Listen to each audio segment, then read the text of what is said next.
মাম্মাম সোনা এখানে ফুলের মালা নিয়ে দাঁড়িয়ে আছে। তো এটা বড় মাদের বাড়িতে দিবে। বড় মাদের বাড়িতে সরস্বতী পূজা হচ্ছে, তো মা ফুলের মালাটা গেঁথে দিল। তো মাম্মাম সোনা এখন দিতে যাবে। আর এই যে দেখো এই শাড়ি বের করেছি মাম্মাম সোনার জন্য, এই জামাটা। তো মা আর মেয়ে আজ ম্যাচিং ম্যাচিং পরবো। তো মায়ের জন্য ওই শাড়িটা বের করেছিলাম, কিন্তু মা ওই শাড়িটা পরেনি, অন্য একটা শাড়ি পরেছিল। তো এই যে দেখো মাম্মাম সোনাকে মাম্মামের ঠাম্মা স্নান করিয়ে দিয়েছে, আমি মাম্মামকে রেডি করে দিলাম। তো তারপর আমিও স্নান করে রেডি হয়ে যে বড় মাদের বাড়িতে চলে আসছি। এসে এখন দেখি যে পূজা কমপ্লিট বড় মাদের বাড়িতে, তো এখানে যজ্ঞ করছে। তো আমার অঞ্জলি দিতে একটু দেরি হয়ে গেল। আসলে কি বলো তো, বাড়ির বউ যেহেতু, বাড়ির সমস্ত কাজ সেরে তারপরে স্নান করে রেডি হয়ে যে এখন এসেছি। আর মাম্মাম সোনা তো আছেই, ওকে খাওয়ানো তো থাকেই। তো তারপরও মা মাম্মামকে স্নান করিয়ে দিয়েছিল। তো এখানে যজ্ঞ হচ্ছে, তো আমরা অঞ্জলিও দিয়ে দিয়েছি। তো বন্ধুরা এই যে দেখো রেডি হয়ে নিয়েছি। তো সরস্বতী পূজার শুভেচ্ছা সবাইকে। তো এই যে এই শাড়িটা পরলাম, তো এইটা বড় পূজার মধ্যে বাবার বাড়ি থেকে দিয়েছিল। তো এই শাড়িটাই পরলাম, দশমীর দিন পরেছিলাম বড় পূজার মধ্যে, তোমরা হয়তো দেখবেই।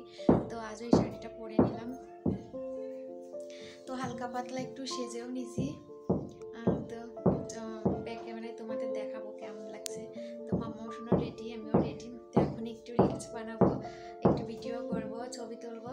তো তারপরে মানে বড় মাদের বাড়িতে তো অঞ্জলি দেওয়া হয়েছে, তো আবার আমাদের পাড়ার সবাই মিলে পূজা হচ্ছে পাড়াতে, তো সেখানেও আবার অঞ্জলি দেবো। তো এখন একটু পরে ওইখানেই যাবো। তো এই শাড়িটা পরে কেমন লাগছে অবশ্যই কমেন্ট করে জানাবে। তো এখন যাব, মানে আমাদের পাড়ার সবাই যে এখানে পূজা হচ্ছে, তো ওইখানেই যাব। তো এই যে দেখো চলেও আসছি। তো আমাদের পাড়াতে সবাই মিলে আর কি পূজা করা হচ্ছে। তো এখানেও অঞ্জলি দেওয়ার ইচ্ছা ছিল, কিন্তু আসলে কি বলো তো, অঞ্জলিটা দিতে পারিনি। তোমরা তো এর আগের ভিডিওতে তোমাদেরকে বলেইছি যে আমার ফোন নষ্ট হয়ে গিয়েছিল, ফোনের সমস্যার কারণে আর কোনো ভিডিও করতে পারিনি। তো এইটুকুই ভিডিও করে রেখেছিলাম, ওইভাবে কষ্ট করে আর কি, অনেক চেষ্টা করে, মানে একটুও যদি ভিডিও তোমাদের সাথে শেয়ার না করতে পারি তাহলে তো একটুও ভালো লাগবে না। তো এই জন্যই আর কি কিছুটা করে রেখেছিলাম। এই যে দেখো মাম্মাম সোনার কানে ফুল নিয়েছিল, তো এটা পড়ে গেছে বলে খিজি করছিল। তো তারপর সরস্বতী পূজার পরের দিন রাতে আমাদের এখানে মানে আর কি প্রতিযোগিতা হচ্ছে। এই যে দেখো মোমবাতি ধরানো আর কি, একটা কাঠি দিয়ে কে কতটা মোমবাতি আর কি ধরাতে পারে। তো আমি জানো তো এই মোমবাতিতে থার্ড হয়েছিলাম, তো 13টা মোমবাতি ধরিয়েছিলাম। আর ফার্স্ট যে হয়েছিল সে 18টা, আর সেকেন্ড 14টা, আর আমি 13টা প্রাইজ পেয়েছিলাম একটা। আর আমার মাম্মাম সোনাও নাচ করছে, নাচে এই যে দেখো 50 টাকা পেয়েছে। তো 2টা গানে মাম্মাম সোনা নাচছে, একটা গানে মাম্মাম একা একা। আর এই যে দেখো এখানে মাম্মাম সোনা দিদির সাথে মাম্মাম নাচছে। তো 2টা গানে নিচে মাম্মাম সোনা 100 টাকা পুরস্কার পেয়েছিল। আর আমি একটা মানে মেলামাইনের প্লেট পেয়েছিলাম ছোট্ট।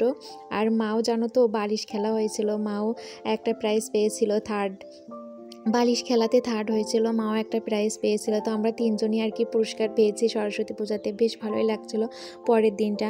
তো তারপরের দিন ওইটুকু সরস্বতী পূজায় ওইটুকু ভিডিও করে রেখেছিলাম। আর এটা হলো তারপরে মাম্মাম সোনা খেলা করছিল, তাই তোমাদের সাথে একটু শেয়ার করলাম।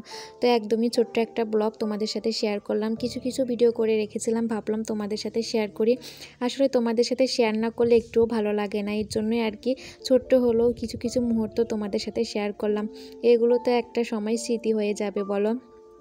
তো এই জন্যই আর কি তোমাদের সাথে শেয়ার করলাম। তো আজকের ভিডিওটা এখানেই শেষ করছি।